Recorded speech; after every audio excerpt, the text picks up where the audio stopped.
Muy buenos días. Gracias por acompañarnos en este primer día del Congreso. Vamos a continuar con nuestro ciclo de charlas. En esta ocasión, Cardiología el día 2. Yo me presento, soy la doctora Soledad Cristaldo. Nos acompañan también el doctor Gustavo Melgarejo, el doctor Walter Given, la doctora Leda Ruiz Díaz y la doctora Liz Fatecha. Muy buenos días a todos. Para empezar nuestro módulo, vamos a hablar de paciente con miocardiopatía. ¿Por dónde comienzo? Nos va a hablar sobre el tema el doctor Javier Galeano. Él es cardiólogo intervencionista, jefe del Departamento de Cardiología del Hospital de Clínicas de la Universidad Nacional de Asunción, coordinador general del programa de especialización de cardiología en la Facultad de Ciencias Médicas, past president de la Sociedad Paraguaya de Cardiología y fellow de la American College of Cardiology. Muchas gracias, doctor.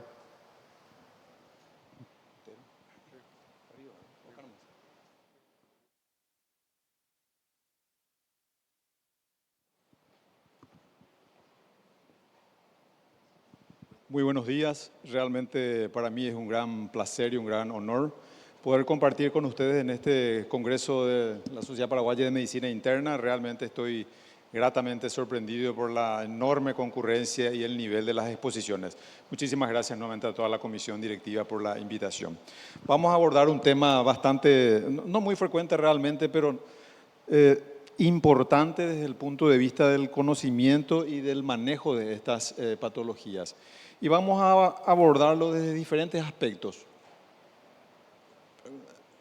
La definición, el diagnóstico, el manejo general, la estratificación del riesgo y, por supuesto, lo que implica el estilo de vida en este grupo de pacientes. Sabemos que esta es una enfermedad en la que el miocardio presenta una anomalía estructural y funcional en ausencia de una causa aparente. ¿Qué es lo que nosotros llamamos una causa aparente?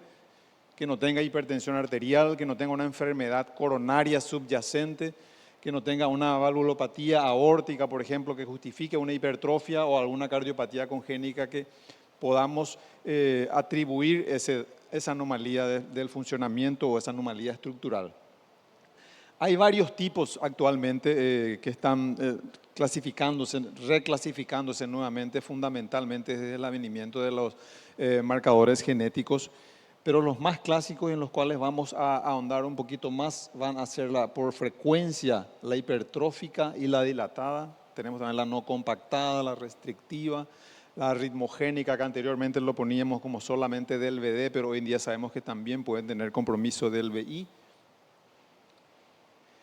Y acá es donde todos los médicos y particularmente los internistas tienen y tenemos un rol fundamental en la identificación de este grupo de pacientes, porque es a ese médico de atención primaria, el internista, donde viene con este escenario clínico, con los síntomas, disnea, dolor torácico inespecífico muchas veces, palpitaciones, y una cuestión que debemos de darle una extremada importancia, el síncope, que es también un motivo frecuente de consulta, el presíncope, porque eso puede ser ya un signo de un probable evento de un paro cardiorrespiratorio.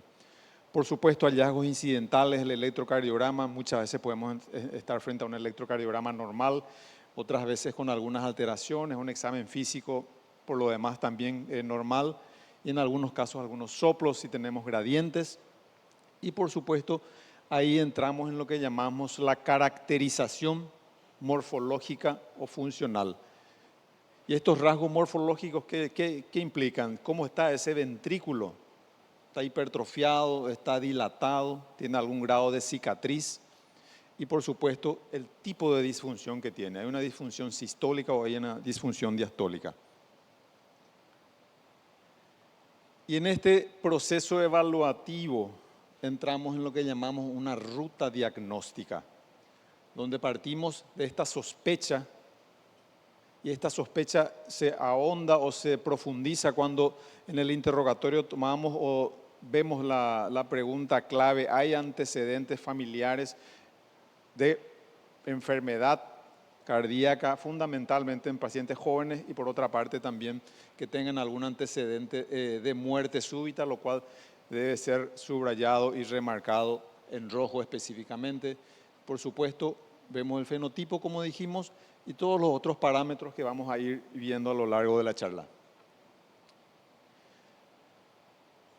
En la evaluación inicial tenemos las técnicas de imágenes, que son las que nos van a marcar ese fenotipo, como bien lo dijimos, y con el advenimiento y la práctica ya muy frecuente de la resonancia, nos permiten caracterizar en estas variables, como dijimos, donde hay la hipertrofia, la dilatación, la miocardiopatía no dilatada del ventrículo izquierdo, la miocardiopatía ritmogénica, que no solamente tienen implicancias en su manejo general, sino también en un manejo específico de acuerdo a ese fenotipo, lo cual tiene una implicancia pronóstica que podemos verlo más adelante.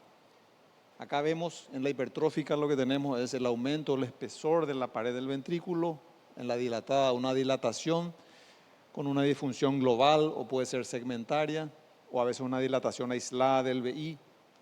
La no dilatada que puede tener una cicatriz no isquémica, esta es la diferenciación de la cardiopatía isquémica, donde hay una cicatriz no isquémica o a veces un infiltrado graso que puede producir una alteración sin dilatación del VI. Y por supuesto la miocardiopatía ritmogénica y las miocardiopatías restrictivas que son generalmente atribuibles a procesos infiltrativos. ¿Cómo lo vemos? ¿Cómo lo evaluamos? ¿En qué lugar estamos? La historia clínica, como dije, debemos consignar el antecedente familiar, trabajar en ese árbol genealógico, el electrocardiograma, fundamental también porque muchas veces nos puede dar esa primera sospecha de un paciente con un probable o con una potencial miocardiopatía, porque como dije, el examen físico a veces puede ser totalmente normal, el paciente puede venir por una molestia inespecífica, disnea, palpitaciones, presíncope, y podemos tener un electrocardiograma con una hipertrofia ventricular muy significativa que nos debe de alertar de una probable alteración estructural. Por supuesto, patrones de pseudoinfarto que pueden hablar de algunas cicatrices y otros tipos de alteraciones. El laboratorio, la rutina normal, función renal, ver la causa renal, la insuficiencia renal como una probable alteración también, perfil tiroideo, todos los que puedan contribuir para ir al de segundo nivel en el cual hablamos ya las pruebas o los marcadores específicos de los péptidos natriuréticos para que podamos identificar causas o mecanismos específicos de la cardiomiopatía. La técnica muy en boga hoy en día, la imagen multimodal, partimos de la ecocardiografía que nos da la anatomía, la función y por supuesto la resonancia que es el gold estándar para la evaluación. Como dije, por suerte hoy tenemos ya en Paraguay, en Asunción, en la mayoría de los centros, la disponibilidad con muy buenos informes de los estudios, entonces nos pueden dar datos precisos sobre cuál es el mecanismo, como dije, esa caracterización morfológica que no es solo para diagnóstico, sino también desde el punto de vista pronóstico. Y en los casos en los cuales no podamos tener un diagnóstico más específico, por supuesto, la biopsia endomiocárdica, por ejemplo, en los casos autoinmunes o en algunas miocarditis que necesitemos precisar un tratamiento específico, pueda determinarse mediante la biopsia endomiocárdica, que hoy en día lo estamos haciendo menos que anteriormente. Y por supuesto, las pruebas genéticas que también lo veremos. Tenemos pautas de manejo general. Son afectaciones, como dijimos, tenemos alteraciones estructurales y funcionales y el manejo que básicamente compete a todas estas entidades. Hay un manejo de la insuficiencia cardíaca en el cual se adapta a la mayoría de las guías de hoy en día y ahí viene el perfil genético, lo cual es muy importante porque en función a al tipo o a las variantes, podemos saber a veces de manera precoz qué pacientes hayan mayor riesgo y podamos iniciar en función a esos biomarcadores qué pacientes presintomáticos podrían beneficiarse ya de un bloqueo neurohormonal precoz en función a esos estudios genotípicos, porque clínicamente están asintomáticos y fenotípicamente dan esas formas todavía que no están muy dilatados, la hipertrofia es muy leve, entonces, ¿qué podemos ofrecerle en función al elemento del dato del tipo genético ante el cual estamos presentes. Y por supuesto los estadios más avanzados ya de la terapia de trasplante cardíaco o dispositivo de asistencia ventricular. Fibrilación auricular, que más bien no como una entidad primaria, sino más bien un indicador de la evolutividad de estas afecciones, un indicador de la disfunción sistólica, disfunción diastólica y por supuesto en la gran mayoría de estos casos, particularmente en la hipertrófica y en la cardiopatía restrictiva, requiere de anticoagulación independientemente del CHATS. A diferencia en la cardiopatía dilatada y en la cardiopatía ritmogénica, debemos usar los indicadores habitualmente de estratificación de riesgo para determinar qué pacientes se van a beneficiar de una anticoagulación. Y por supuesto, el control de frecuencia es muy importante. Acuérdense que estos pacientes, por esa disfunción, la taquicardia básicamente los vuelve mucho más sintomáticos, entonces el control de frecuencia, pero realmente lo preferible en los dilatados y en los hipertróficos es que podamos conseguir el control del ritmo. Inicialmente, los episodios recientes, por supuesto, con una cardioversión eléctrica, tratar y medicarlo apropiadamente, podemos mantenerlo un buen tiempo en ritmo sinusal y si eso no resulta, por supuesto, la ablación de la fibrilación auricular per se es lo que puede ayudar a mejorar el pronóstico de estos pacientes. Y el gran actor de todas las miocardiopatías y lo que marca el pronóstico y lo que marca la diferencia en la evolución es el riesgo de muerte súbita, que es lo que asusta, que es lo que tiene un impacto muy significativo, por supuesto, en todo lo que es el entorno familiar y por supuesto en lo que implica tenido un evento de muerte súbita y por supuesto si sobrevivió a eso entramos en lo que llamamos una prevención secundaria, en lo cual estamos hablando de la necesidad de colocar un cardiodefibrilador, y prevención primaria hablamos cuando necesitamos estratificar a qué pacientes potencialmente podríamos ayudarlo con la implantación de un cardiodefibrilador. La hipertrófica, como dije, la que vamos a ahondar un poco más, pueden ser totalmente asintomáticos,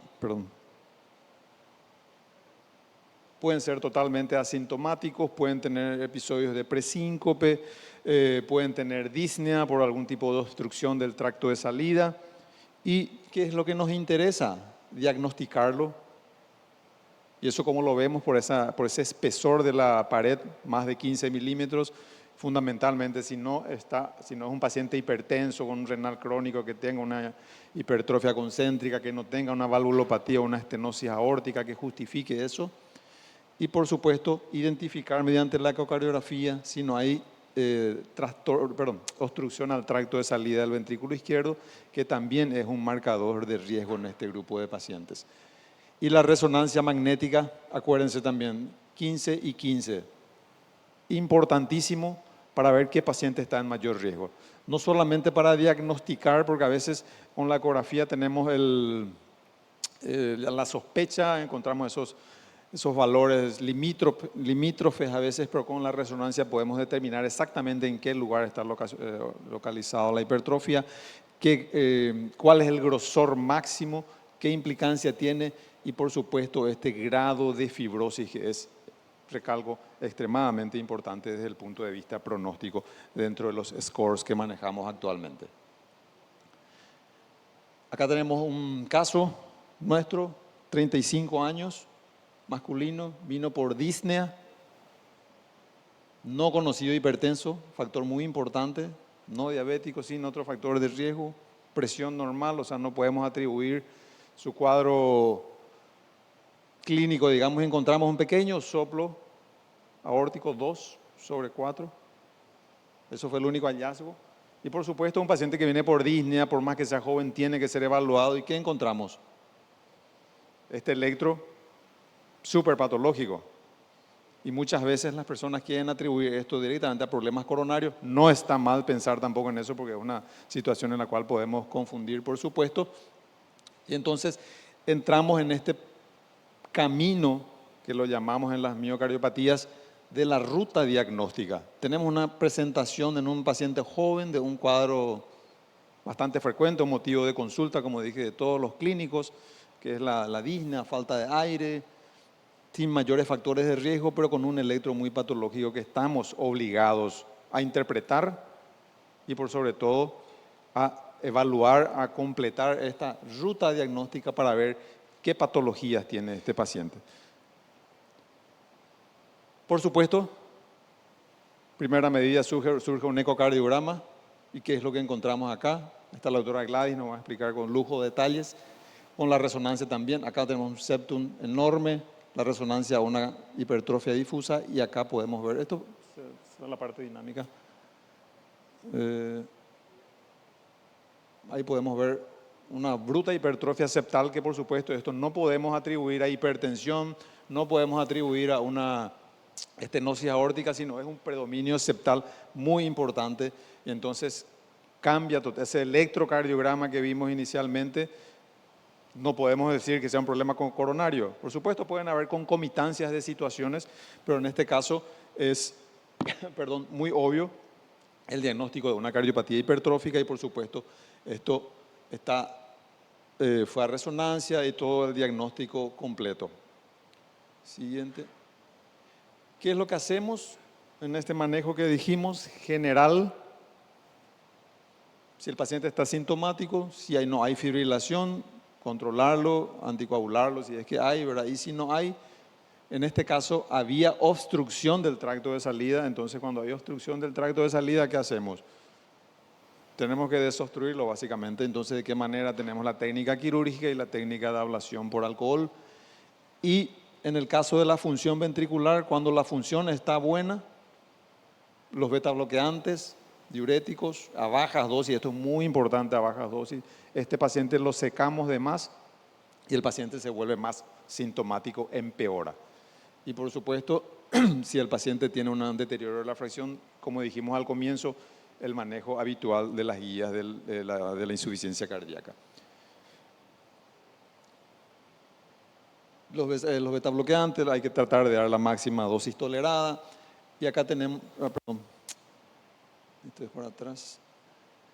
Lo nuevo que tenemos es el medacantem, que no lo tenemos disponible en nuestro medio, que es un inhibidor de la miosina, que actúa bastante bien, pero por supuesto el paciente tiene que tener fracción de eyección preservada, porque en otro caso también, en el otro escenario, cuando hay deterioro de la función, puede empeorar la evolución del paciente. Evitar los nitratos, por supuesto, más aún cuando hay tracto de salida. Estos son los elementos de estratificación de riesgo. Historia familiar en primer lugar. Si hay muerte súbita, si hay la hipertrofia masiva, como en este caso que tuvimos, 30 milímetros, en algunos casos consideran inclusive hasta 28 milímetros como un factor de riesgo de muerte súbita. El síncope, enfatizo, el síncope no determinado, el que se desmayó nomás y se recuperó rápido, es un paciente de mucho riesgo. Si hay deterioro de la función, si hay aneurismas detectados por resonancia, a veces no podemos ver con el ecocardio, pero la resonancia nos puede mostrar claramente zonas de pequeños aneurismas. Acá vemos la cicatriz o la fibrosis de más del 15% y nuestro clásico Holter, muy simple, que a veces no le damos mucha importancia, esos 3 latiditos que aparecen, esas 3 extrasístoles, que son por definición taquicardia ventricular no sostenida, otro indicador de riesgo de muerte súbita. Y por supuesto los indicadores genotípicos específicos.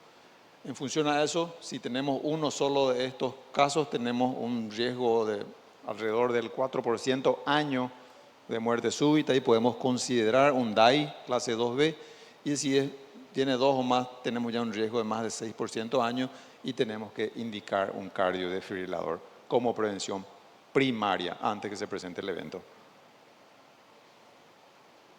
Y por supuesto una vez que ya se presentó, el paciente hizo TB o tuvo la suerte que se lo pudo desfibrilar, se lo pudo resucitar, es un paciente que sí o sí tiene que tener un cardiodefibrilador como dé lugar.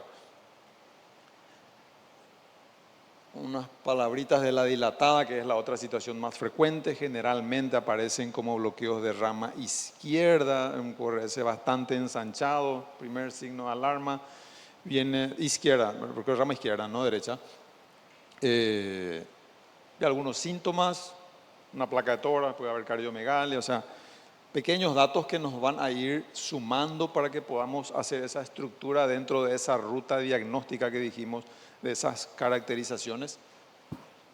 Perdón, el ecocardiograma, los diámetros aumentados, hay un deterioro de la función, y en la resonancia puede haber edema como un fenómeno agudo, miocarditis, la presencia de fibrosis también, que nos permite excluir los casos de cardiopatía isquémica crónica, las secuelas de infarto. Y esto es lo que vemos en el ecocardio, una dilatación de cavidades izquierdas con un deterioro de la fracción de eyección.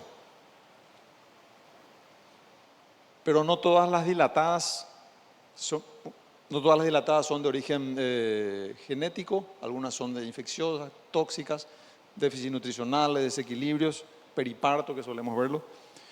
Y el manejo, ya dijimos, de las guías de la insuficiencia cardíaca, esto es en función a los marcadores genéticos, pero esto es lo que quiero para cerrar un poquito. El paciente en quien hemos realizado un estudio genético y viene una variante positiva, por supuesto, hacer el estudio genético en cascada, como se dice, a todos los miembros de la familia. Y esto es lo que nos da mucha seguridad en el aspecto de si el paciente viene con variante negativa, con un resultado negativo, o sea, los familiares podemos darlo básicamente de alta, sin riesgo, y los pacientes que tienen lo que llamamos indeterminado deben de seguir a un seguimiento regular, y en los pacientes en quienes no se hayan hecho estudios genéticos también deben hacer lo que llamamos el cribado clínico, o sea, por lo menos una evaluación clínica tienen que tener todos esos familiares afectados y podamos determinar si en algún momento desarrollan ese fenotipo de una miocardiopatía que en todos los casos va a requerir un seguimiento a largo plazo. La restrictiva, la amiloidosis, vamos a pasarlo. Y acá vienen unas palabras de consideración en lo que es respecto al estilo de vida. Seguimiento es a largo plazo, de por vida básicamente, con una obtención optimizada, el enfoque no solamente del paciente, sino es de la familia en conjunto.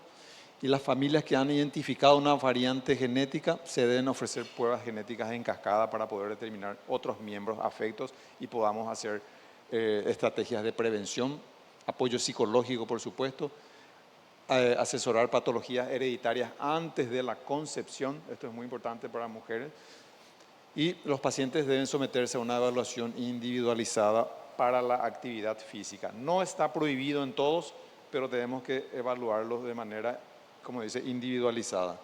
Y para finalizar, cribado, como dije, para todos los familiares, para una detección precoz, el tratamiento de síntomas, identificación y prevención de las complicaciones propias, muerte súbita, que es lo que más golpea, como dije, insuficiencia cardíaca y stroke, es la piedra angular de todo el tratamiento de este conjunto heterogéneo de miocardiopatías.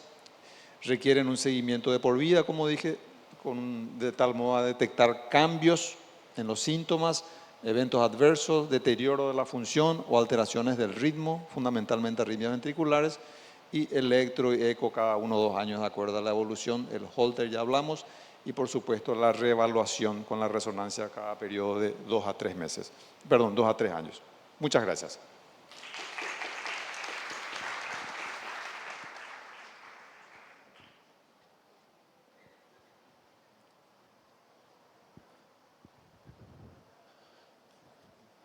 Buenos días. Seguidamente nos va a hablar el doctor Luis Alcócer de México. Él es especialista en cardiología, maestro en administración hospitalaria y de salud pública, máster en teoría cardiovascular, experto certificado de hipertensión arterial, director general del Instituto Mexicano de Salud Cardiovascular. Es presidente de la IASH, que es la Sociedad Interamericana de Hipertensión, presidente de CRETA, que es el presidente del experto grupo de hipertensión, y es PAS presidente, IAS, que es la Sociedad Interamericana de Hipertensión. El doctor nos va a hablar sobre resistencia diurética, revisando el AdWords Transform Chlorotic. Adelante. Muchísimas gracias, muy buenos días a todos. Muchísimas gracias a la Sociedad de Medicina Interna por permitirme regresar a la hermosa Asunción el día de hoy.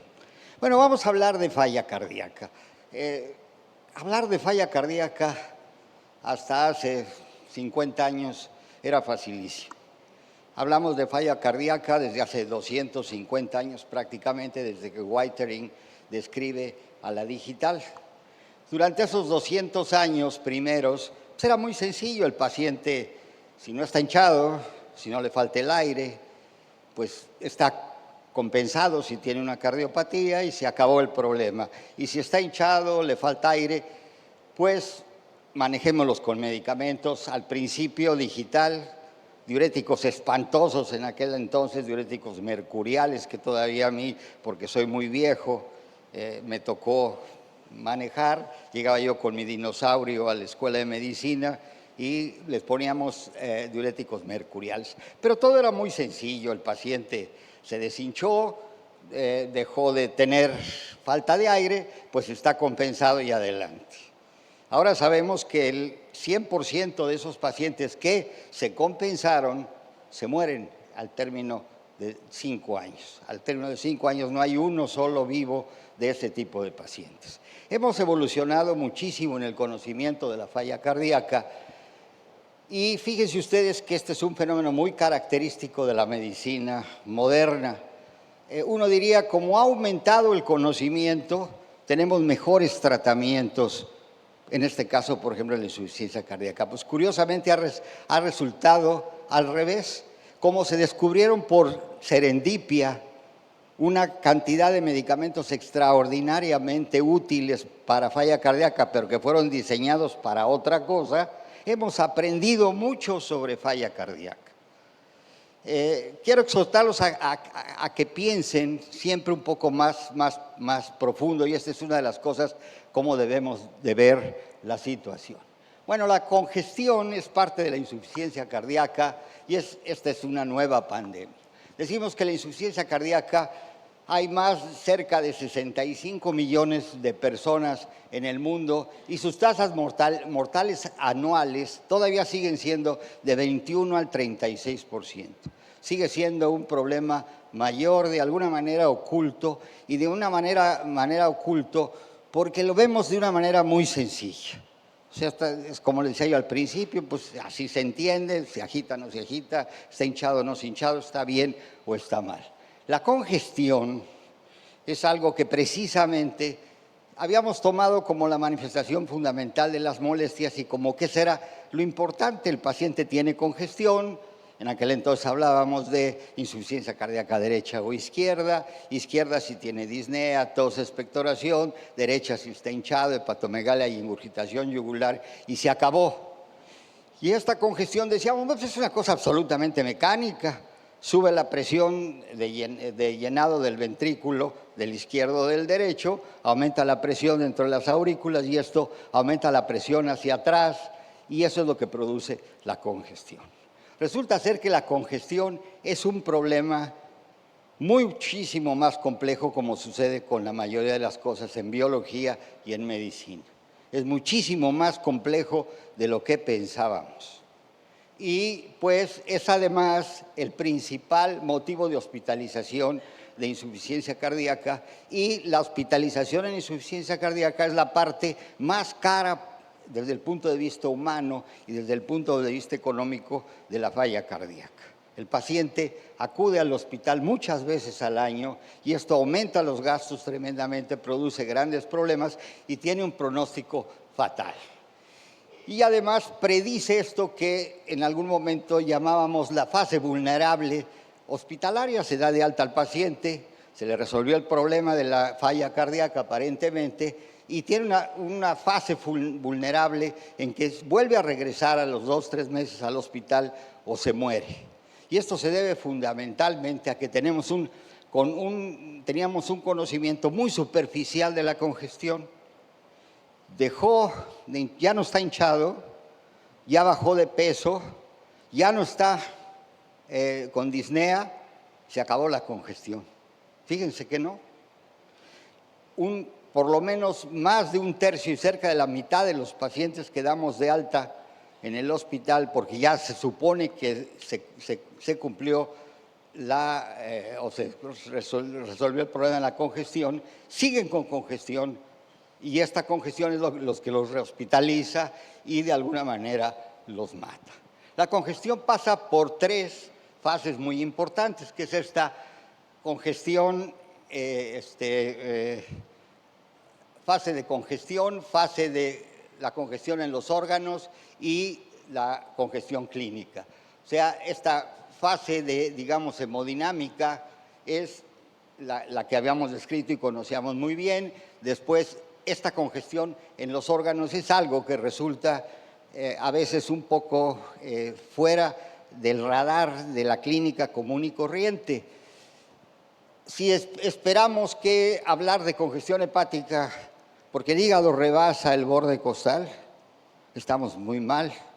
La congestión hepática sucede en forma crónica y trae daños muy importantes sobre la función hepática. Si pensamos en congestión pulmonar solamente cuando hay disnea, pues también estamos mal. La congestión en sí, en estos órganos, en el riñón, en el hígado y en el pulmón especialmente y en el propio corazón, trae cambios muy profundos, cambios que son incluso anatómicos. Por ejemplo, el paciente en falla cardíaca es un paciente muy ávido de sodio, y este sodio nosotros lo vemos en el plasma y pensamos que pues, está bien, o no lo vemos hinchado y pensamos que no, pero la mayoría, por ejemplo, del sodio en estos pacientes está en los órganos. Hay una retención muy importante en los órganos de sodio, y este sodio es muy, muy dañino. Por ejemplo, en el endotelio produce cambios muy importantes esta, permanencia crónica del sodio, echa a perder el endotelio y empeora las circunstancias. Y esto también daña al hígado por él mismo, esta presencia de sodio, cambia muchos aspectos que no tengo tiempo de describirlos, y entonces solamente lo reconocíamos por cuando es clínico. Pues no. Entonces, el concepto fundamental que quisiera yo dejarles en este momento es: la congestión va mucho más allá de la congestión clínica. No hemos resuelto la congestión cuando hemos resuelto la congestión clínica. Y esto es muy importante, y es muy importante para pensarlo. A veces no lo entendemos así, lo vemos muy superficialmente. Claro que la clínica es importantísimo, pero la clínica, por definición, la podemos ejercer cuando hay síntomas y signos. Si no hay síntomas o signos, pues es muy difícil ejercer la clínica. Hay 2 fenotipos fundamentalmente de congestión, que es la redistribución del volumen o la sobrecarga de volumen. Y esto es lo que precisamente explica un poco todos estos conceptos no bien entendidos de la congestión. Pensamos que hay congestión porque hay más volumen del debido. Y esto pues es lo que se manifiesta por los aspectos de síntomas de congestión, pero no, porque lo más interesante en la congestión es la redistribución de volumen. Puede ser el mismo volumen, pero redistribuido de una manera diferente. Y no estoy hablando hacia el tercer espacio, sino estoy hablando de cómo se redistribuye en los órganos, y es lo que explica este daño crónico que produce la congestión en los órganos. Está redistribuido los líquidos, de tal manera que si lo valoramos simplemente porque no ha subido de peso, porque los niveles de sodio están en determinado nivel en la orina, estamos perdiéndonos de este aspecto fundamental, que es la redistribución del volumen, y solo pensamos en la sobrecarga de volumen. Entonces, no se trata nada más en la congestión de reducir el volumen. Tendríamos que reducir el volumen, pero bloquear la redistribución. Y esto es lo que es, digamos, la novedad conceptual desde esta época. La habíamos visto siempre, de alguna manera, aunque hablábamos de la redistribución, pero muy superficialmente, no entendíamos la importancia de la redistribución. Entonces, ¿cómo la evaluamos? Hay escalas clínicas y son muy importantes los biomarcadores porque precisamente estos biomarcadores, de alguna manera muy indirecta, nos enseñan que la congestión no se ha terminado. Mi paciente ya se deshinchó, no ha subido de peso recientemente, no tiene disnea, quiere decir se acabó la congestión. No. Sabemos, por ejemplo, que estos pacientes que son dados de alta y que tienen un péptido natriurético muy alto, es muy probable que sigan en congestión, aunque no la manifiesten ni la puedan detectar con facilidad. La búsqueda de marcadores biológicos, como siempre, es la búsqueda del dorado, la búsqueda de la piedra magnífica. Quisiéramos saber que con un solo marcador tengamos resuelto el problema, o con un solo cálculo del riesgo tenemos resuelto el riesgo y cuál es la mejor tabla o cuál es el mejor marcador. Para esto es muy complejo, pero el futuro está en esto. Hay marcadores que ya diríamos extraños. Algunos marcadores tumorales, por ejemplo, se ven afectados en esta congestión crónica no resuelta. Entonces, insisto, el mensaje fundamental es: no se acabó la congestión cuando se acabaron los síntomas. Y el que no se haya acabado la congestión quiere decir sigue el paciente en un riesgo muy alto. En un riesgo muy alto de rehospitalización y en un riesgo muy alto de muerte. No es tan sencillo como ya, pues podemos darlo de alto, se acabó el problema, porque ya no está sintomático o porque las situaciones hemodinámicas son así. Podemos usar imágenes de ultrasonido y siempre han sido los diuréticos, pues, el pilar fundamental para el manejo de la congestión en realidad. Reducen la congestión, mejoran la función renal, la mayoría de ellos controlan la presión arterial y esto parece ser muy útil en el manejo mismo de esta congestión. Los diuréticos no los hemos entendido nunca muy bien. Los tenemos clasificados porque han aparecido en la historia de formas muy diferentes. Algunos los llamamos por sus características químicas, tiacidas o similares a las tiacidas, otros por su sitio de acción, diuréticos de asa, otros por su capacidad, por ejemplo, de retener potasio, los llamábamos ahorradores de potasio. Es todo un lío. Entonces, en realidad hay dos cosas que hay que conocer bien de los diuréticos que usamos. La primera de ellas es su tiempo de acción. Tenemos que distinguir claramente los diuréticos de corta acción de los diuréticos de larga acción. Esto es muy importante en hipertensión. Los diuréticos de corta acción no son antihipertensivos. Los diuréticos de larga acción sí lo son. En insuficiencia cardíaca también hay que tener muy en cuenta en otros. Pero esta situación de dónde actúan no parece ser algo simplemente anecdótico, decir a estos diuréticos actuar en esta parte del nefrón, sino es muy importante y es una de las cosas que hemos aprendido. Desde luego que el gran manejo del agua se hace en el asa de Henle y por eso los diuréticos llamados de asa que actúan en el asa de Henle resultan con una diuresis muy grande, mucho más grande que toda la conocida que teníamos de los otros diuréticos. Pero después tenemos los diuréticos de la fase inicial del túbulo contornado distal, que fueron los segundos o los segundos o terceros que aparecieron, que es la hidroclorotiazida, las tiacidas similares a tiacidas, etcétera, etcétera. Y entonces al principio decíamos, para deshinchar usemos esto, si usamos diuréticos de este otro lado, no sirven mucho para deshinchar, los usamos para bajar la presión, etcétera. Son estos conceptos muy gruesos que son muy útiles al principio, pero que acaban siendo muy negativos. Y se nos olvidaba la fase, el túbulo contorneado proximal, que es la parte precisamente a donde se absorbe mayor cantidad de sodio. Entonces, curiosamente, cuando se descubren los SGLT2 desde el punto de vista serendípico que mejoraban la insuficiencia cardíaca, nos fijamos en el túbulo proximal.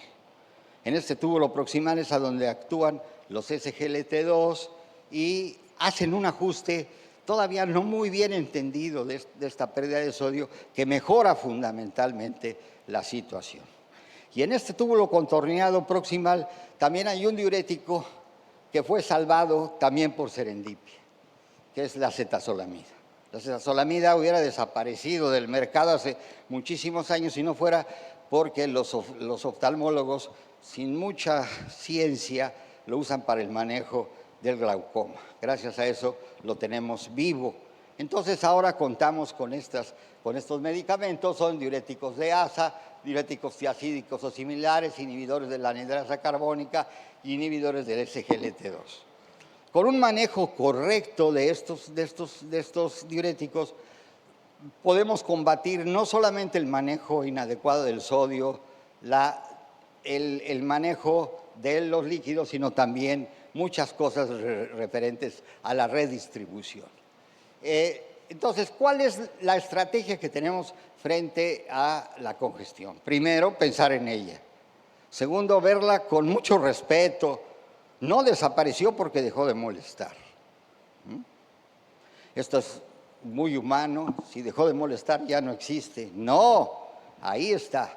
Y está oculta, etc. Entonces, ¿qué usamos? Bueno, usamos lo que llamamos ahora un bloqueo secuencial de la nefrona.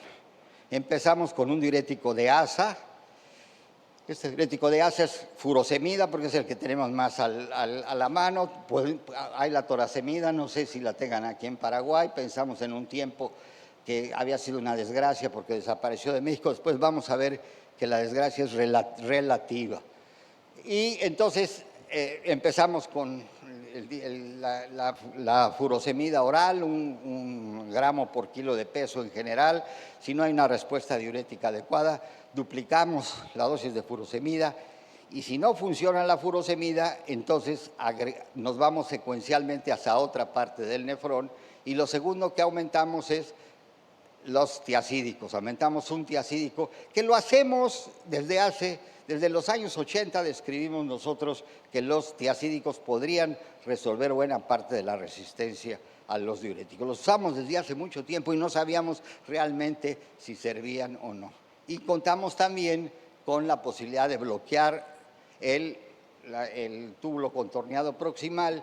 Y aquí usamos los SGLT2, aunque los estemos usando mentalmente por otra razón, porque es para el tratamiento básico de la insuficiencia cardíaca, los resultados del SGLT2 es mejorar mucho este tipo de aspectos. En el caso de que no funcionen de esta manera, podemos recurrir a la infusión de la furosemida, por ejemplo. La furosemida se absorbe, tiene una biodisponibilidad muy baja, del 20%, empeora esta biodisponibilidad cuando el paciente está hinchado y entonces es fácil que en realidad lo que pasa es que no está absorbiéndose la furosemida y no es que haya una resistencia real, sino que no se está reabsorbiendo la furosemida y podemos cambiar por el lado intravenoso. Me quedan 5 minutos. Y cada una de estas cosas podría ser el resto del Congreso hablar de cada uno de estos aspectos. Déjenme planteárselos muy rápidamente y muy superficialmente. ¿Qué estrategias? Titulación de dosis, bloqueo secuencial, monitoreo del sodio urinario, uso de los SGLT2 y después la infusión continua, y este es el camino. Muchas de las cosas que hacíamos sobre los diuréticos no había una evidencia clara. Debo decirle que la evidencia de muchas de estas cosas es del 2023 o 2022. Estos 3 estudios nos vienen a demostrar aspectos que ya los hacíamos, que los teníamos intuitivamente, pero que no había una evidencia muy clara de ellas. El Adbor, el Impulse, el Cloretic y el Transform nos vienen no a dar un conocimiento nuevo, en realidad afianzar algo que ya hacíamos desde hace mucho tiempo. Muy rápidamente, el estudio Clorotic es el que nos enseña esto, que la terapia secuencial de diuréticos inhibiendo múltiples segmentos del túbulo renal es eficaz en caso de resistencia diurética. Vámonos a otra parte del nefrón cuando no nos responde bien el asa de Henle. Ese sería el mensaje. Y sabemos con este estudio, precisamente para evaluar la clorotiazida, que sí sirve. O sea, la usábamos desde hace mucho tiempo, pero no había evidencias claras de esto. En el estudio Adbor es, ¿qué pasa si añadimos acetazolamida? El uso temprano de este diurético potencia el efecto natriurético de los diuréticos de ASA y apoya la estrategia multiestilo del bloqueo de la reabsorción tubular. En los años 50 o 40, cuando el diurético mercurial, que solo funcionaba 2 días, dejaba de deshinchar al paciente, usábamos acidificarlo y bloquear la parte inicial del túbulo contorneado. Y orinaba otros 5 o 10 días hasta que se le acababa el riñón y se moría. Pero este conocimiento del aspecto secuencial lo teníamos empíricamente desde hace mucho tiempo. El estudio Transform nos dice esto, ¿qué pasa si no tengo torasemida? Aunque la torasemida tiene una muchísima mejor biodisponibilidad que la furosemida, tiene 90%, pues resulta ser que en este estudio la elección del diurético puede ser individualizada más por farmacodinámica y absorción oral que por impacto clínico mayor, porque no hay diferencia en el impacto clínico entre el uso de furosemida y torasemida. La torasemida nos ayuda mucho porque si no está funcionando, porque no está absorbiéndose la furosemida, ok, pero si logramos con la furosemida que tenga los cambios que debería tener y no hay resistencia, da prácticamente lo mismo. Terminemos, resistencia a los diuréticos. Es la incapacidad para lograr natriuresis adecuada que alivie las manifestaciones. En realidad la debemos clasificar de una manera más clara ahora. Si en el spot urinario hay menos de 50 a 70 milequivalentes de sodio en 2 horas y una excreción urinaria menos de 150 mililitros por hora, pues estamos frente a un problema de resistencia a los diuréticos y 21% de los pacientes hospitalizados la tienen y esto da una mortalidad del 37% a un año. Es lo que les decía yo, cuidado con esa congestión que parece que ya tienen resuelta. Tienen que estar seguros de que la congestión se ha mejorado. Los factores son la reducción de la perfusión renal, alteraciones estructurales del nefrón que se producen con la situación crónica de falla cardíaca, hipocloremia y alcalosis metabólica. Aquí nos podíamos estar hasta mañana explicándoles esta diapositiva. Hay también edema intestinal, activación neurohormonal, uso crónico de diuréticos y desequilibrio electrolítico. Todo esto puede favorecer la resistencia al diurético. ¿Cómo lo estudiamos? Pues ya lo vimos, evaluación clínica, biomarcadores que son muy importantes y quizás nos podemos ayudar con la evaluación urinaria para hacer el diagnóstico correcto de resistencia a los diuréticos, que podíamos definirla ahora como también una no solución correcta del problema de congestión. Insisto, ese es el gran mensaje. No bajen la guardia porque el paciente empieza a sentirse bien. No bajen la guardia porque ya no ha subido de lo peso diario, no ha aumentado quiere decir que no está ya congestionado. No, ya vimos el problema que tiene esto. Hay muchos estudios que podemos usar en este sentido y terminemos. ¿Cuál es la estrategia de la resistencia? Primero empezamos con diuréticos de ASA, aumentamos, agregamos los tiacídicos, los inhibidores de GLT2, la Z-solemida. Si el paciente tiene niveles de sodio bajos, circulantes, podríamos combinar con solución salina hipertónica. Cuidado mucho por esto, por el edema cerebral. Muchos dicen, pues está bajo el sodio, vamos a darle sodio, vamos a dárselo por vía endovenosa y esto puede tener problemas, pero es una solución interesante a esto. Y terminamos. Entonces, la resistencia diurética sigue siendo un reto terapéutico crítico en insuficiencia cardíaca.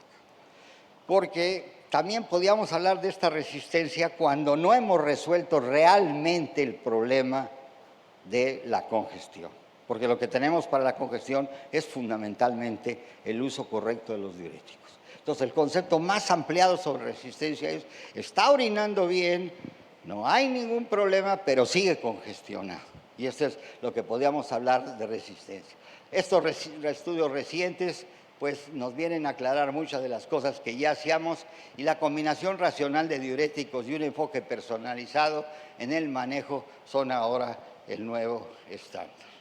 Me encanta el lema de su sociedad, que es humanicemos la medicina. Pues ahora, y si no tiene nada que hacer mañana, los invito a que hablemos un poco sobre inteligencia artificial. Tenemos ya no que humanizar, sino luchar con los cyborgs y quizás humanizar a los cyborgs que nos van a ayudar a resolver todos estos problemas. Gracias por su atención.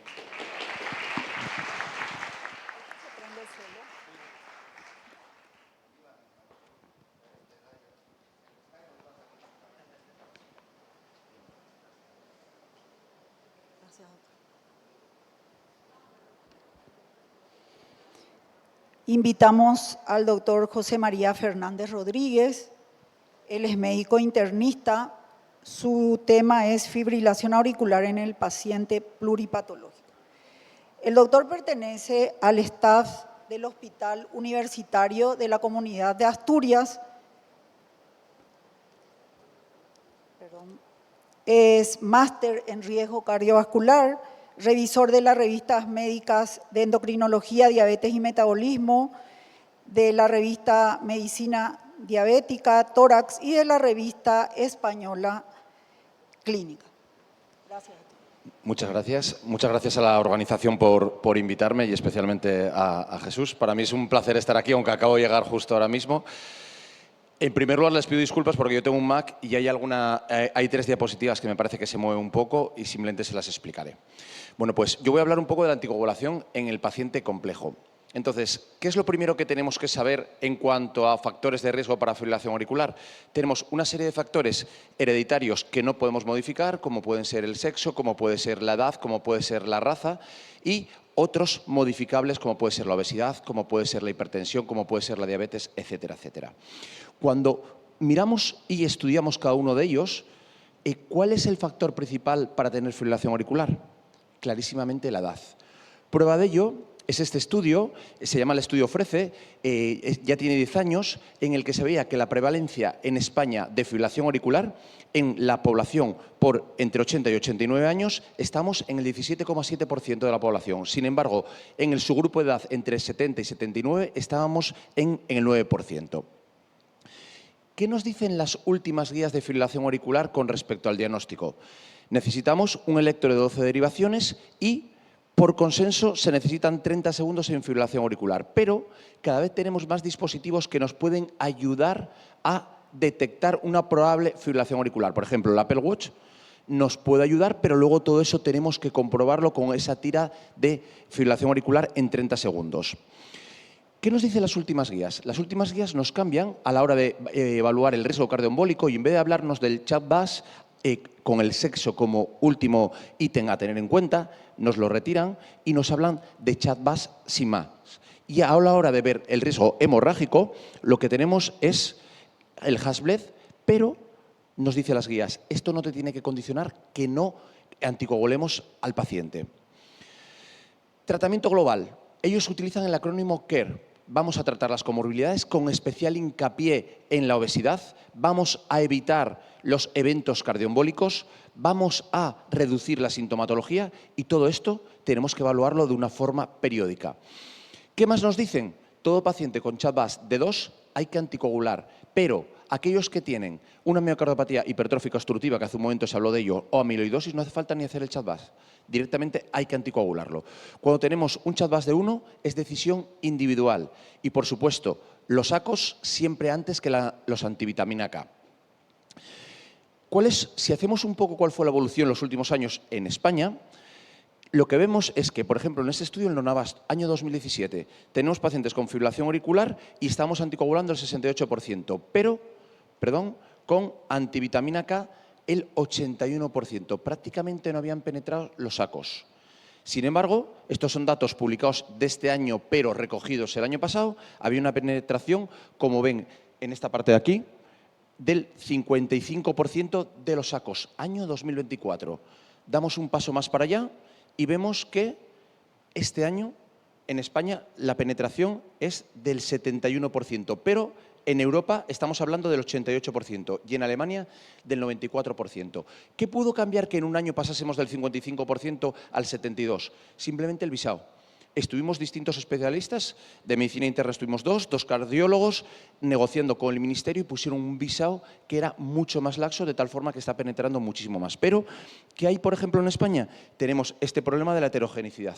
Comunidades autónomas como la mía, que está arriba del todo, Asturias, pues se ve que hay una penetración muy baja y, sin embargo, al lado, Cantabria, tiene una penetración prácticamente del 82%.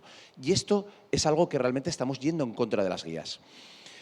Pero lo que sí se vio primero en datos en Inglaterra, después en Italia, después en Suecia, es que a medida que penetraban los sacos, claramente están bajando los eventos cardioembólicos, como se puede ver aquí. Es decir, los sacos claramente previenen eventos cardioembólicos, como nos dicen las guías. Pero, realmente, ¿qué nos dice la evidencia? ¿Qué tenemos que hacer en este tipo de pacientes? Este es el metaanálisis de Ruth del año 2014, que nos coge todos los datos de los 71.000 pacientes con anticoagulantes de acción directa y los compara frente a varfarina. Y lo que nos dice es que los ACOS reduce un 19% ACVs y embolismos sistémicos frente a varfarina y más de un 50% ictus hemorrágicos y hemorragias intracraneales y un 10% la mortalidad total. Esto de forma global. Ya veremos un poco qué datos tienen diferentes cada uno de los ACOS. Cuando vamos a la eficacia, reducción de ictus y embolismos sistémicos, los únicos que reducen ictus y embolismos sistémicos frente a antivitamina K son dabigatran 150 y apixaban a cualquiera de sus dosis. Cuando vamos a reducción de hemorragias mayores, es nuevamente apixaban, que te la reduce un 21%, un 31%, dabigatran 110 y edoxaban en la estrategia 60-30. ¿Y a partir de qué punto de aclaramiento tenemos datos beneficiosos? Pues hemorragias intracraneales, a partir de un aclaramiento por debajo de 122, los ACOS tienen más beneficio que los antivitamina K. Por debajo de un aclaramiento 87 se reducen ictus y embolismos sistémicos con los ACOS frente a antivitamina K. Y por debajo de un aclaramiento 77 se reduce la mortalidad con los ACOS frente a antivitamina K. En cuanto a la dosificación, esto es fundamental. Yo creo que todos lo sabemos, pero es fundamental ese seguimiento, reevaluar al paciente. A veces simplemente ese cambio de peso, 60 kilos, 61 kilos, de repente baja a 59 y tenemos que reducir la dosis de doxaban o la dosis de apixaban, tenerlo en cuenta, porque gran parte de los problemas es que al menos un tercio de los pacientes con ACOS están con una dosis que no es la que les corresponde. Paciente mayor. Paciente mayor es una de las cuestiones que habitualmente el internista nos quejamos de que no están representados en nuestros ensayos clínicos. Pues aquí tenemos 27.000 pacientes, el 38% de todos los pacientes que estaban incluidos en los ACOS, que tenían más de 75 años. ¿Cuáles son los datos? Antes os les decía que si hacemos un metaanálisis global, reduce un 19% los ACOS, los ictus y embolismos sistémicos frente a antivitamina K.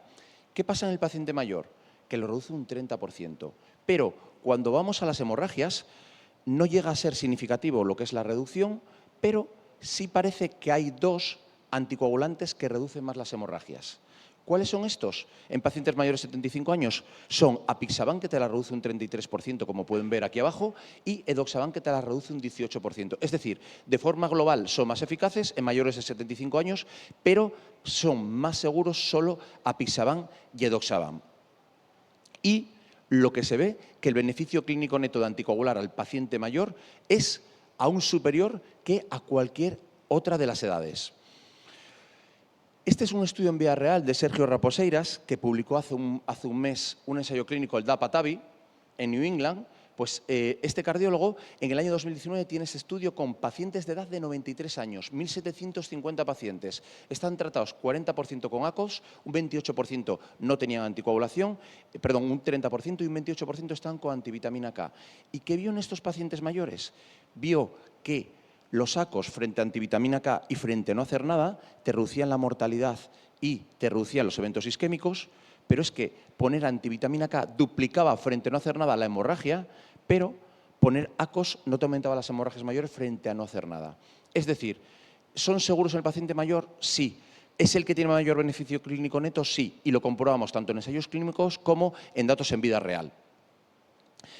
Este es un estudio publicado el año pasado que te compara, es una corte británica que te comparan pacientes recién diagnosticados de fibrilación auricular y se les daba por encima de 80 años apixaban o edoxaban. Esta es una de las que está un poco deformada, pero se los digo. El objetivo de efectividad primario era reducción de ictus, embolismo sistémico y AIT. El objetivo de seguridad primario era reducción de hemorragias mayores. Luego había otro dato que era reducción, un objetivo compuesto que era reducción de mortalidad y el objetivo compuesto final que era reducción de ictus, embolismos sistémicos, AIT, hemorragia cerebral y hemorragia gastrointestinal. Lo que se vio es que cuando se hace el propensity score, 7.000 pacientes de cada uno de los brazos, lo que se veía era que apixaban tenía, edoxaban en este caso, un 42% más de hemorragias mayores frente a antivitamina K, que sería esto que se ve aquí, el 42%, y cuando vamos a ese objetivo compuesto global, te reducía apixaban el objetivo compuesto global frente a edoxaban. Es decir, parece que en vida real apixaban puede ser más seguro y tener un beneficio clínico neto mayor que edoxaban. ¿Qué más datos podemos investigar en este paciente complejo? Pues podemos investigar el riesgo hemorrágico. Yo creo que todos conocen el estudio Averroes, que te decía que en pacientes se comparaba aspirina frente a apixaban y tenías menos eventos isquémicos y embolismos sistémicos sin tener más hemorragia. ¿Qué pasa en el paciente mayor? No se ve esta parte de aquí, pero se reduce ictus y embolismo sistémico en los pacientes que están con apixaban frente a ácido acetilsalicílico un 67%. Y como ven en la otra gráfica, no aumentan las hemorragias. Con lo cual, apixaban claramente seguro en este tipo de pacientes. Cuando vamos a la reducción de hemorragias intracraneales, que lo mismo que pasa con los ISGLT2, que como efecto de grupo tiene reducción de hospitalizaciones por insuficiencia cardíaca, las hemorragias intracraneales es un efecto de grupo de cualquiera de los sacos. Todos ellos, en mayores de 75 años, te reducen las hemorragias intracraneales, salvo rivaroxaban. Es decir, todos ellos mantienen ese efecto de grupo, pero en este caso rivaroxaban, en mayores de 75 años, no nos lo cumple. Insuficiencia renal. Un 33% de los pacientes con fibrilación auricular va a tener enfermedad renal. ¿Qué nos dicen las guías? Hay una relación bidireccional. A mayor enfermedad renal o más evolucionada, más riesgo de fibrilación auricular. Si tenemos fibrilación auricular, ese deterioro del riñón va a ser mayor.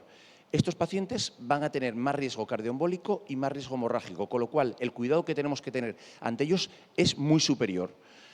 ¿Qué nos dicen las guías de la ERA del año 2018 y del año 2021? Nos dicen, en primer lugar, si utilizamos el filtrado, tiene que ser por la fórmula CKD-EPI. Todos los ensayos clínicos están hechos con CoCROF, pero una cosa es que estén con ACOS, que no haya que hacer monitorización, pero sí hay que hacer seguimiento. ¿Cada cuánto?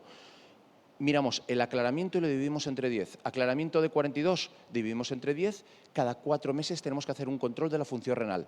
Por supuesto, si tienen eventos agudos, habría que hacerlo más a menudo. Y todo esto nos lo dicen en esta gráfica que aparece aquí en las guías del año 2021. Más cosas. Aquí va a salir nuevamente deformada. Hace un momento les comenté, pacientes mayores de 75 años, aún es mayor el beneficio en cuanto a eficacia y seguridad de los sacos. ¿Qué pasa en aquellos que tienen un aclaramiento entre 30 y 49? Bueno, si me la deforma, te reduce ictus y embolismos sistémicos, en este caso, un 34%. Cuando vamos a hemorragias mayores, nuevamente no se ve, pasa lo mismo que en el caso anterior. Edoxaban y apixaban lo reducen de forma significativa. ¿Cuánto? Como aparece abajo. Apixaban te reduce en pacientes con aclaramiento entre 30 y 49 frente a antivitamina K, las hemorragias mayores un 50% y edoxaban un 24%. Con lo cual, no solo son más eficaces, sino tenemos dos de ellos que aún son más seguros de una forma muy diferenciadora frente a antivitamina K. ¿Qué nos dicen las guías? Las guías nos dicen, hasta aclaramiento de 30 podemos utilizar todos los sacos. Por debajo de aclaramiento de 30, el que no podemos utilizar es dabigatran, como pueden ver en esta zona de aquí. Pero cuando estamos entre 15 y 29 tenemos evidencia menor. Solo hay 400 pacientes en apixaban que están con filtrado entre un aclaramiento, en este caso, entre 25 y 29. Pero las guías nos dicen, podemos utilizar cualquiera de los antifactor 10, pero nos recomiendan más utilizar o edoxaban o apixaban. ¿Por qué? Teniendo en cuenta su eliminación renal y cuánto se reduce la dosis. Para los que realizan las guías, nos dicen en el año 2021 que la reducción de rivaroxaban le parece una reducción corta con respecto a la eliminación renal que tiene. Por eso nos recomiendan un poco más apixaban y edoxaban en este subgrupo de pacientes. Si vamos a los pacientes con diabetes, los pacientes con diabetes tienen más riesgo de fibrilación auricular, sobre todo cuando se diagnostica a más joven, más riesgo tenemos de fibrilación auricular. ¿Qué datos tenemos en su análisis? Ictus y embolismos sistémicos te lo reducen tanto apixaban como rivaroxaban. Hemorragias mayores en el paciente diabético frente a antivitamina K te lo reduce más apixaban y dabigatran. Y el ENGAGE, que son datos posteriores, lo que se ve es que edoxaban en pacientes diabéticos frente a antivitamina K te reduce más la mortalidad cardiovascular y te reduce más las hemorragias que los antivitamina K. Pero acuérdense, cuanto más joven es el diagnóstico de diabetes, más riesgo tenemos de fibrilación auricular. En pacientes con hemorragias gastrointestinales, este es el gran caballo de batalla de los sacos. Este es un estudio con 5.700 pacientes que ingresan por hemorragias con fibrilación auricular anticoagulados en España. Lo que se ve es que la principal causa de hemorragia, estamos hablando de más de un 40%, son hemorragias gastrointestinales, pero es que un 30% son hemorragias cerebrales. Cuando queremos ver dónde están esas hemorragias, más del 50% son hemorragias digestivas bajas. En torno a un 19% son hemorragias digestivas altas y el resto no se sabe. Y volvemos al metaanálisis de Ruth que antes les comenté. Todos los datos eran muy favorables, pero se nos queda esta cara cuando vemos las hemorragias gastrointestinales. Los sacos, de forma global, lo aumentan hasta un 25%, como ven en la parte izquierda de la diapositiva. Pero todos ellos, hacemos un análisis de cada uno de los distintos sacos y cada una de sus dosis y vemos que dabigatran 110 y apixaban no aumentan frente a antivitamina K las hemorragias gastrointestinales. Pero ¿qué pasa si nos dirigimos al subgrupo por encima de 75 años? Si vamos al grupo de 75 años, el único que no aumenta las hemorragias gastrointestinales, estamos hablando de apixaban. ¿Qué más cosas tenemos que saber en estos pacientes? Porque ¿cuántos de ellos tienen angiodisplasias? ¿Cuántos de ellos nos hacen úlceras? Un montón. Es algo que vemos continuamente en nuestra práctica clínica diaria. ¿Qué nos dicen las guías que tenemos que hacer? Si hace una hemorragia digestiva, tenemos que reevaluar, ver si tiene causas modificables, si está tomando antiinflamatorios, si bebe, si tiene múltiples angiodisplasias, la edad del paciente. Con todo ello, lo vamos a tener en cuenta. Si somos capaces de controlar esas hemorragias, hay que empezar lo antes posible la anticoagulación. Si sirve un poco como guía, en el 2021 te dicen lo antes posible. 2018 te dicen, a partir del cuarto o séptimo día, iniciar anticoagulación siempre que la hemorragia gastrointestinal se tenga controlada. Y algo clave, paciente anticoagulado, utilizar inhibidores de la bomba de protones. Como ven en esta gráfica de aquí, si utilizamos inhibidores de la bomba de protones, las hemorragias gastrointestinales decrecen de forma muy significativa con cualquiera de ellos. Caídas. Solo 2 de los ACOS hicieron su análisis, que son edoxaban, que se ve que el beneficio clínico neto en aquellos que se caían era mucho mayor que antivitamina K y frente a otros grupos de edad, y exactamente lo mismo pasó con Aristótel con apixaban. Por eso, las distintas guías nos dicen, la fragilidad no puede ser óbice para que anticoagulemos al paciente, pero si anticoagulamos al paciente, utilicemos en primer lugar apixaban y edoxaban, porque son los únicos que tenemos datos específicos en el paciente con caídas.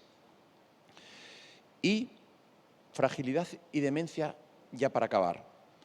Fragilidad. Nosotros en el estudio de Nonavas, son estos pacientes de medicina interna, lo que se comprobó, aquel paciente con fragilidad y fibrilación auricular tiene el doble de mortalidad. ¿Tiene relación el desarrollo o evolución de la demencia con la fibrilación auricular? Sí. Si no anticoagulamos al paciente, tenemos más riesgo de que esa demencia evolucione. Si el tiempo en rango terapéutico es inadecuado, esa demencia va a evolucionar más. ¿Tenemos datos que nos comparen ACOS frente a antivitamina K? Sí, como ven en esta zona de la gráfica, los ACOS reducen un 21% la evolución de la demencia. ¿Cuál de ellas? Como ven en aquella parte de allí, especialmente demencia vascular. Por lo tanto, paciente con fibrilación auricular, yo creo que salvo que esté encamado, que esté todavía activo, una forma de ayudar a ralentizar no solo control de factores de riesgo cardiovascular, esa demencia, sino anticoagular y especialmente con ACOS. Y un poco para recopilar toda esta cantidad de datos, vamos a ver qué nos dicen los metaanálisis de 6 ensayos clínicos y 6 estudios observacionales. En primer lugar, los ACOS frente a los antivitamina K en ictus y embolismos sistémicos nos los reducen un 17%. Si vamos a mortalidad total, los sacos frente a antivitamina K nos lo reducen hasta un 23%. Hemorragias mayores no nos las reducían, pero acuérdense que tenemos distintas dosificaciones. Hablamos de Dabigatran 110, Edoxaban a la estrategia 60-30 y Apixaban. Si vamos a hemorragias intracraneales, nos las reducen un 42% los sacos. Su gran caballo de batalla, las hemorragias gastrointestinales. Pero tenemos dos, Dabigatran 110 y Apixaban, que no las aumentaba frente a los antivitamina K. Por eso, ¿qué mensajes me gustaría un poco que se llevasen para casa? Pues que el principal factor de riesgo de fibrilación auricular es la edad, que el riesgo cardioembólico se valorará por el CHA2-VAS y el riesgo hemorrágico por el Hasbled, pero nunca será impedimento para anticoagular al paciente, que el manejo de la FA vamos a hacerlo con el acrónimo CARE, comorbilidades, evitar eventos cardioembólicos, controlar la sintomatología y reevaluar todo el proceso. El paciente mayor es el que mayor beneficio clínico neto tiene de anticoagularse, especialmente con ACOS. Y aquel paciente mayor con más riesgo de caídas, con más enfermedad renal, los ACOS son más eficaces, especialmente Apixaban y Edoxaban. Las hemorragias gastrointestinales, los únicos ACOS que no producen más hemorragias gastrointestinales son Dabigatran 110 y Apixaban, pero en pacientes mayores de 75 años solo podemos decirlo que lo cumple Apixaban, y el uso de anticoagulación de forma global reduce la evolución de la demencia, pero especialmente de los ACOS nos reduce un 21% la demencia de forma global, especialmente la demencia vascular. Y nada más, muchísimas gracias.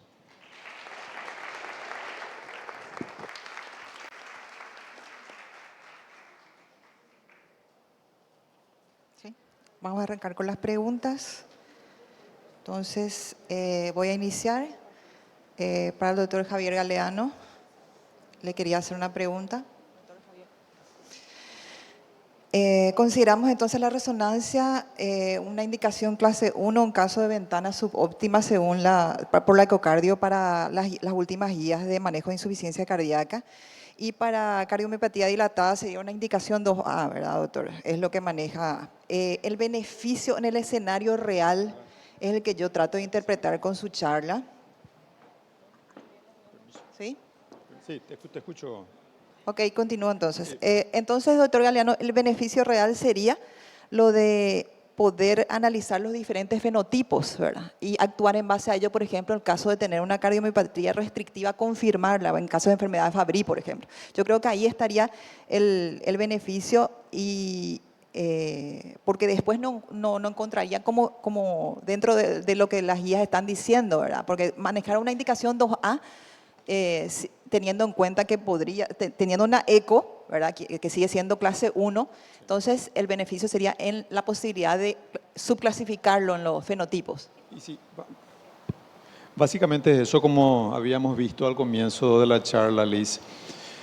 Esos diferentes fenotipos que muchas veces con la ecografía sola no lo podemos determinar muy claramente. Casos de las hipertróficas apicales, las ventanas, a veces por más buena que tengamos, el ápex es un lugar que no lo podemos ver bien. Determinar, por ejemplo, el espesor correcto, que eso bien están solamente con las técnicas de resonancia, porque las guías son muy claras respecto a las medidas en ese sentido como terapéutica.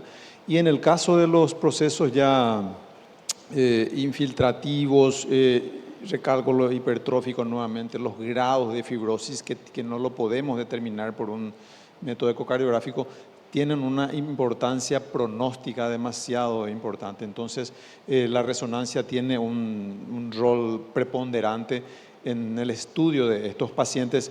Tenemos también los casos de las cardiopatías arritmogénicas, tenemos los electros, que lo vemos los cardiólogos, nos envían algunas taquicardias ventriculares no sostenidas, electros medio dudosos, ondas Y, hay, no hay. Entonces, la eco también no nos proporciona a veces una función muy clara del VD, si tiene algún componente de infiltrado adiposo, y la resonancia nos puede ayudar a clarificar eso y determinar, como dije, ese fenotipo y de qué manera podamos nosotros ofrecer un tratamiento mucho más dirigido a esos subgrupos. Excelente, gracias. Y para el doctor José María Fernández, le hago una pregunta. ¿Quiere decir que los antivitamina K quedaríamos como indicación en aquellos con clearance de creatinina menos de 15? o dializados, pacientes de insuficiencia renal al estadio 4, ¿verdad? Prácticamente no encontramos una superioridad de los antivitamina K en otros grupos, ¿verdad? Sí, realmente ahora prácticamente en cuanto a las guías, y las guías incluso las americanas te ponen a Apixaban en aquellos con un aclaramiento por debajo de 15. Nosotros las guías europeas, en principio el Apixaban todavía no está incluido y te dice decisión individualizada, pero si decides anticoagular en principio sería como antivitamina K. En el resto siempre tiene superioridad y las otras dos razones son estenosis mitral moderada severa o que tenga una prótesis mecánica. Sí, para el doctor Fernández. En un paciente de 60 años con fibrilación auricular paroxística, más o menos 4 veces al año, con reversión espontánea o con amiodarona oral, en menos de 24 horas revierte, sin daño estructural aparente, bien estudiado, ¿usted recomienda la anticoagulación o no? Bien, ahí habría que individualizar porque el chat-bus cuando lo hacemos realmente nos saldría bajísimo. Hay 2 estudios ahora que son el Artesia y otro con Edoxaban que te dice aquellos con fibrilación auricular subclínica, aquellos que se les pone Holter durante 3-4 meses que tienen episodios muy recortados en el tiempo, parece ser que el único beneficio de anticoagular ese tipo de pacientes que no tienen lesiones estructurales son aquellos que sale un chat-bus por encima de 4. ¿Vale? Con lo cual, ese paciente posiblemente, si yo le hago un chat-bus no me sale de 2, directamente ya ni me lo plantearía. Pero estos estudios que todavía no están incorporados en las guías de práctica clínica te dicen que episodios muy recortados en el tiempo, detectados con monitorización por Holter, que está durante varios meses, posiblemente el único beneficio Edoxaban no lo demostraba Pixaban en pacientes con chat-bus por encima de 4. ¿Se le duraba la fibrilación, señora? Bueno, muchas gracias a todos por participar. Le agradezco sobre todo a nuestros disertantes. Eso se anticoagula. Sí,